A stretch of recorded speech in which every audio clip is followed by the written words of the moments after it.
Borrowed Time is one of Bill's unique perks that is unlocked to him at level 10.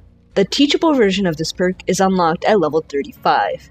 On console, however, this perk is a general perk that is available to all survivors because Bill is not on the console version of Dead by Daylight. What Borrowed Time says is that after unhooking a survivor within the killer's terror radius for 15 seconds, any damage taken that would put the unhooked survivor into the dying state will instead trigger a 15, 20, or 25 second bleed out timer. If the unhooked player takes any damage during the bleed out timer, or if the bleed out timer ends, the unhooked survivor will be put into the dying state. You know if you are affected by Borrowed Time because you will see this endurance symbol appear on the right side of your screen, as well as the Borrowed Time perk icon showing up on the left side of the screen.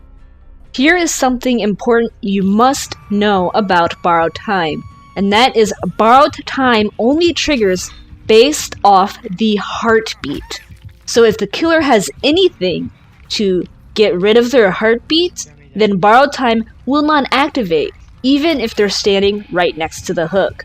There is a killer perk out there called Insidious, which says by standing still for 4, 3, or 2 seconds, you reduce your terror radius to 0, and it becomes stealthy until you move or act again.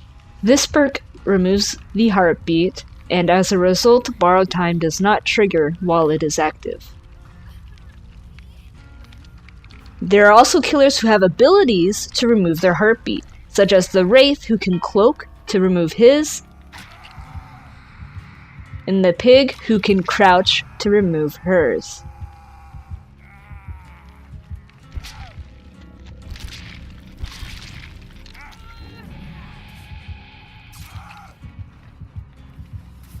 Now, Borrowed Time will always activate if you can even hear a slight heartbeat.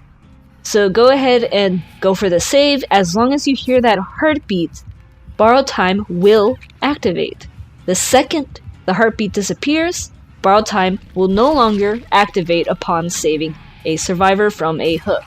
There is one exception to this, and that is the fake heartbeats caused by Doctor's Madness add-ons. Fake heartbeats will never trigger Borrowed Time. Now, one trick you can use to tell if the heartbeat is fake or not is if the killer has any aura perks, such as Unnerving Presence or Overwhelming Presence, because that perk icon will always appear on your screen if the heartbeat is real.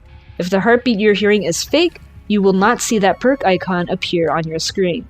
Now, if the Doctor doesn't have any aura perks like that, then it can be hard to tell whether the heartbeat is real or not. You just have to look around and be aware of what's going on in the match. Now, if you are wondering about Freddy because of his dream world, if you can hear Freddy's lullaby, that is the same thing as his terror radius. So even if you aren't in the dream world, if you save and you hear his lullaby, that means Borrowed Time will activate for the unhooked survivor.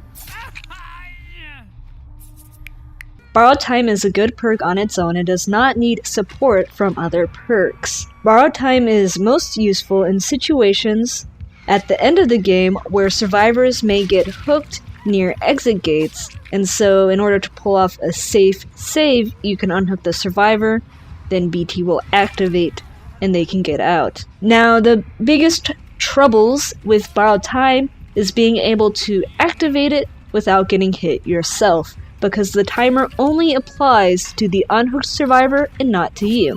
So Borrowed Time is best used in situations where the killer is probably hard patrolling and you manage to sneak to the hook to get the save. It is not really that powerful when the killer is standing right next to the hook, because then the killer will just down you and you will go on the hook and the unhooked survivor will run away. So it will just be a trade-off, a survivor for a survivor. This makes Borrowed Time an incredibly situational perk, so it's not always worth running, but in the right situations it can be really powerful. I hope this video has helped you out, and thank you very much for watching. As always, good luck out there in the fog, and see ya next time.